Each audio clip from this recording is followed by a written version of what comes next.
ఎన్టీఆర్ సినిమాని అడ్డం పెట్టుకుని తెలంగాణ ప్రభుత్వంపై సెటాయిలు వేశారు బీఆర్ఎస్ వర్కింగ్ ప్రెసిడెంట్ కేటీఆర్.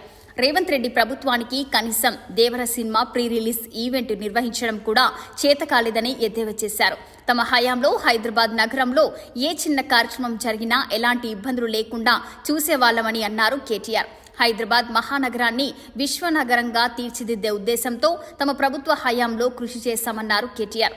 హైదరాబాద్లో ఏ చిన్న పండగ వచ్చినా మంత్రులు అధికారులు కూర్చొని నిర్వహణ విషయంలో నిర్ణయాలు తీసుకునేవారన్నారు. ఎక్కడ ఎవరికి చిన్నపాటి ఇబ్బంది కూడా తలెత్తకుండా చూసేవారమన్నారు.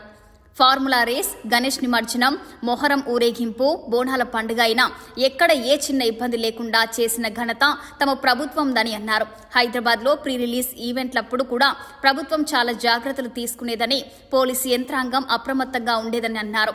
నిన్న పాపం జూనియర్ ఎన్టీఆర్ గారి సినిమా అయినా పాపం ఇక్కడ రిలీజ్ ఫంక్షన్ పెట్టుకుంటే దాన్ని కూడా కనీసం నిర్వహించలేక అసమర్థత, అలాంటి పరిస్థితుల్లోకి ఈ రోజు ఈ నగరం వెళ్లిపోయింది అని అన్నారు కేటీఆర్. కాంగ్రెస్ పాలనలో హైదరాబాద్లో ట్రాఫిక్ సమస్యలు కూడా పెరిగిపోయాయన్నారు. గతంలో హైదరాబాద్ ట్రాఫిక్ ఎలా ఉంది, ఇప్పుడు ఎలా ఉంది అనే విషయం ప్రజలకే బాగా అవగాహన ఉందన్నారు కేటీఆర్. మరోవైపు దేవర ప్రీ రిలీజ్ ఈవెంట్ రద్దుపై సోషల్ మీడియాలో మరో ప్రచారం కూడా ఊపందుకుంది.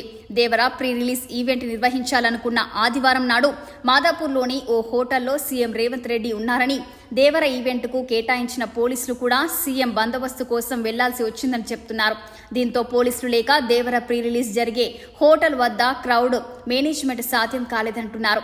పోలీసులు వచ్చేసరికే జరగాల్సిన నష్టం జరిగిపోయిందన్న వార్త సోషల్ మీడియాలో చెక్కలు కొడుతుంది. ఎన్టీఆర్ కొత్త సినిమా దేవర ఈ నెల 27న పాన్ ఇండియా లెవెల్లో విడుదలవుతుంది. తెలుగు, తమిళం, కన్నడ, మలయాళ, హిందీ భాషల్లో ఈ మూవీ రిలీజ్ అవుతుంది. 5 భాషల్లో ఎన్టీఆర్ స్వయంగా డబ్బింగ్ చెప్పడం విశేషం. ఇతర ప్రాంతాల్లో జరిగిన ప్రీ రిలీజ్ ఈవెంట్లకు హాజరైన ఎన్టీఆర్ చివరిగా హైదరాబాద్లో గ్రాండ్ ఫంక్షన్లో అభిమానులతో మాట్లాడాలనుకున్నారు. కానీ సరిగ్గా హైదరాబాద్ ఈవెంట్ దగ్గరే రచ్చ జరిగింది. ఈ ఫంక్షన్ అనుకోకుండా రద్దయింది. ఆ తర్వాత ఎన్టీఆర్ కూడా తన బాధను వ్యక్తం చేస్తూ ఓ వీడియో విడుదల చేశారు. ఫ్యాన్స్ కంటే తానే ఎక్కువగా బాధపడ్డానన్నారు. అయితే దేవర మూవీని ఇప్పుడు ఇలా రాజకీయ నాయకులు కూడా తమ విమర్శల కోసం వాడుకోవడం విశేషం. రేవంత్ రెడ్డిని విమర్శించే క్రమంలో కనీసం దేవర ఫంక్షన్ కూడా నిర్వహించలేని అసమర్థ ప్రభుత్వం అంటూ కేటీఆర్ చేసిన వ్యాఖ్యలు వైరల్గా మారాయి.